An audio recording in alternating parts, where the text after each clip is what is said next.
Continuamos con nuestro estudio de los signos, pero en esta ocasión ya particularizándonos en uno de los planos del signo lingüístico, el significado. Y la disciplina lingüística que se encarga de estudiar el significado es la semántica. No solo estudia cómo se produce el significado, sino también las relaciones que a partir del significado se van a establecer entre las unidades léxicas. ¿Cómo es que este significado se va a producir?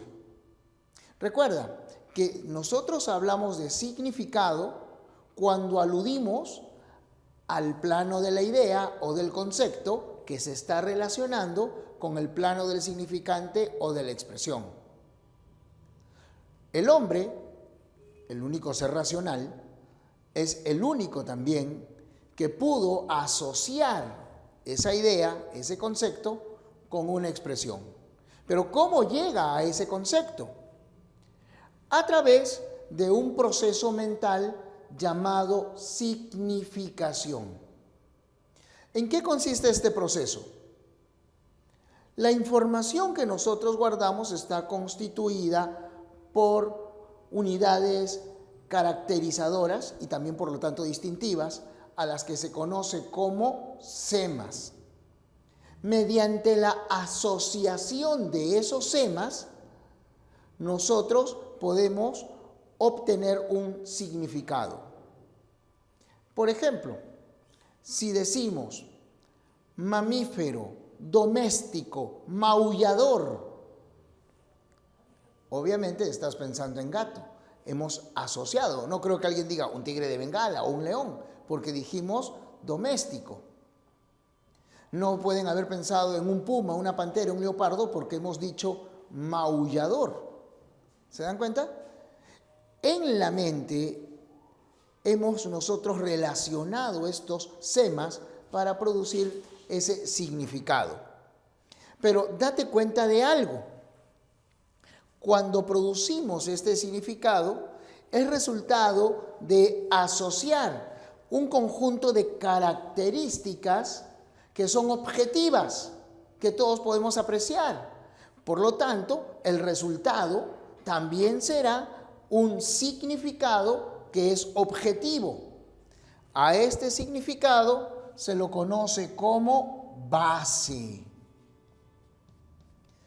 Este significado base es la primera acepción que tú encuentras en el diccionario. Por ejemplo, asociamos los semas: par de alas, boca chupadora, conducta parásita. Es un insecto díptero al que nosotros llamamos mosca. Ahí está. El concepto fue asociado con el significante mosca. Pero además de estos rasgos caracterizadores de naturaleza objetiva, existen otros que dependen de la percepción de cada individuo. Es decir, se trata de rasgos subjetivos. Por lo tanto, la asociación de estos semas, de estos rasgos subjetivos y secundarios, producirán también un significado subjetivo, al que se conoce como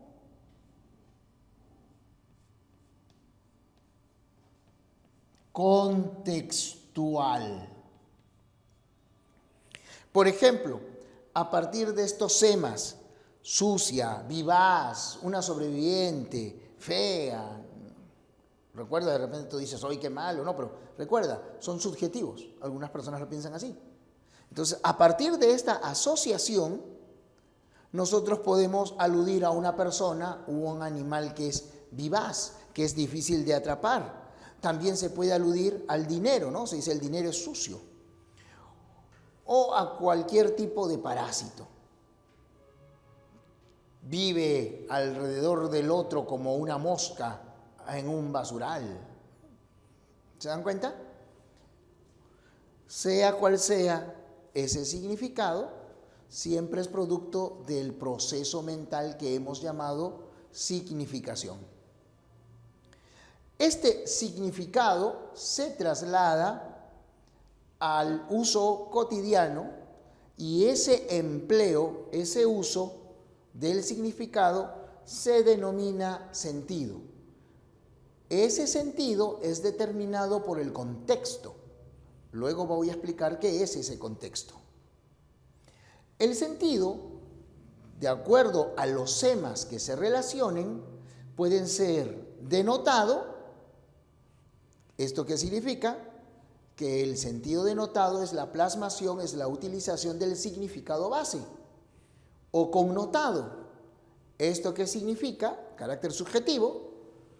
Quiere decir que el sentido connotado es el producto, es el uso del significado contextual. O sea, acá tenemos las ideas primarias, básicas, y acá tenemos las ideas accesorias, secundarias. La primera acepción del diccionario y luego las acepciones secundarias, accesorias. Por ejemplo, la mosca vuela sobre la basura. Todo el mundo entiende entonces que se trata del insecto del díptero. La mosca es un vector de enfermedades. Todo el mundo entiende que por estar en contacto con materia infecta, con excrescencias, con basura, lleva consigo microbios, bacterias. O sea, todo el mundo está entendiendo mosca como este tipo de insecto. Pero, en esta expresión, oye, ponte mosca y estudia, aprovecha tu tiempo. ¿Qué mosca ese profe para solucionar ese problema? Entonces, si tú le dices a tu amigo, oye, ponte mosca, no creo que tu amigo haga bzzz, ¿no es cierto? No se va a poner a volar. Estamos haciendo alusión a uno de los rasgos accesorios, el de vivacidad. En la jerigonza se utiliza mucho la connotación.